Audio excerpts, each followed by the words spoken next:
This giant hunk of metal, also known as the typewriter, is one of the most important inventions in media technology history. From increasing the productivity in the office to expediting the time it takes to legibly write literature, hell, it even standardized the QWERTY keyboard layout we use to this day. However, one of the most important contributions the typewriter has made to history was how it actually saved women. That's right, folks, this clickety-clackety contraption was actually a huge help to the interests of women when it came to feminism and equal opportunity. But how did it all start? Well, the first typewriting machine was patented in 1868 by Christopher Sholes, Carlos Glidden, and Samuel Soule. Even though it wasn't necessarily a completely original idea, as the concept had existed for centuries before they actually filed the patent.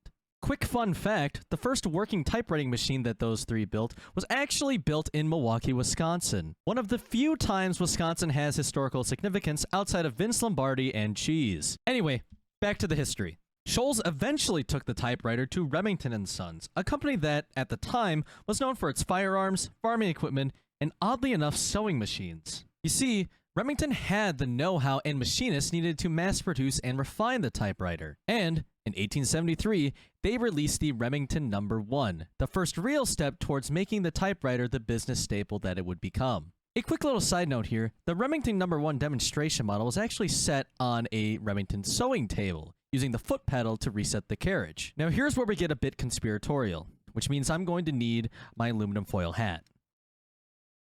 It was brought to my attention that since the sewing machine was a device predominantly used by women, combining it with the typewriter might have indicated that Remington had always planned to use the typewriter to help women get into the workforce. Now, there isn't a whole lot of evidence for this, and it's far more likely that Remington had actually just been using the resources that they had at their disposal when they combined the typewriter and the sewing table. But maybe, just maybe, Remington had always planned to help women get into the workforce from behind the scenes. In any case, I'm getting ahead of myself. Let's get back to the history. The Remington No. 1 did have a few issues, however, contributing to its poor public reception. For one thing, it could only type in capital letters. And additionally, it was known as the blind writer, because you couldn't actually see what you were typing while you were typing stuff. On top of all that, people saw the device as weird and lame at first. For one thing, it didn't really come off as a big deal in a world that already had the printing press. And while the QWERTY layout was crucial in making the typewriter functional and efficient, people weren't quite ready to accept it as the standard. However, this poor reception didn't last long, as soon Remington would release the Remington No. 2. This iteration came complete with the ability to see what you were typing and use both upper and lowercase letters. Now, the success of this machine was not quite instant. In fact, it took almost 10 years for this machine to become truly popular. However, after those 10 years, it became a staple in the American office. Now, this is where the title of the video actually comes in. The popularity of the typewriter meant an increase in the efficiency of office work, as well as an increase in demand for people to carry out that office work. So, businessmen turned to women. For one of the first times in history, women were invited out of the home and into the male-dominated world of business. We can even see here that the typing classes for learning how to use the typewriter were attended by both men and women. The men are a little hard to see in this picture, but they're there, I promise.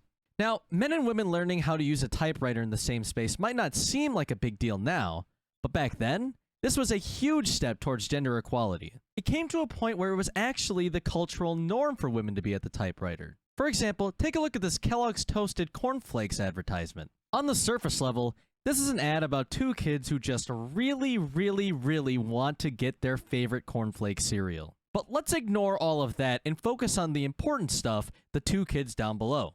There is a boy and a girl. Now, guess who's typing the letter on the typewriter? That's right, it's the girl. And if you think that's a coincidence, you'd be wrong. We can also look at some of the numbers to see the increase of women in the workplace when the typewriter becomes an industry standard. After the acceptance of the typewriter in the late 1800s, women's participation in the workforce was on the up and up, reiterating that the typewriter provided women with more opportunities to work than ever before. So how did the typewriter save women exactly? Well, by being the gateway for women into the world of business, it brought us much closer to gender equality. Now, I realize that this didn't solve all of women's issues, as women still weren't able to vote until 1919, and even today we still struggle with gender equality. However, I don't think that should detract from the contributions that the typewriter has made to helping give women a place in the workforce. Frankly, I think it's awesome that this archaic contraption managed to save women as much as it did.